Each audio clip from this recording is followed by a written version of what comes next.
আমরা অনেক সময় ভাবি আমার সাথেই কেন এমন হলো, সবকিছু তো ঠিকঠাকই চলতে পারতো, ভালোই তো হতে পারতো আমার সাথে, সব সময় আমার সাথে কেন খারাপই হয়। এই প্রশ্নগুলোই মনটাকে অনেক ভারী করে রাখে।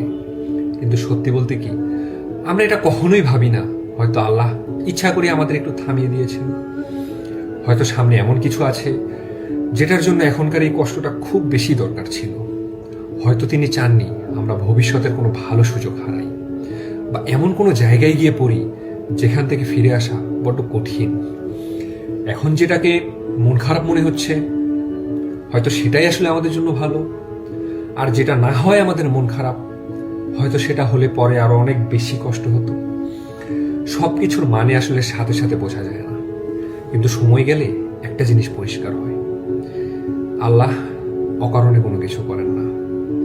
হয়তো সত্যি আমাদের জন্য সামনে আরো অনেক ভালো কিছু অপেক্ষা করছে।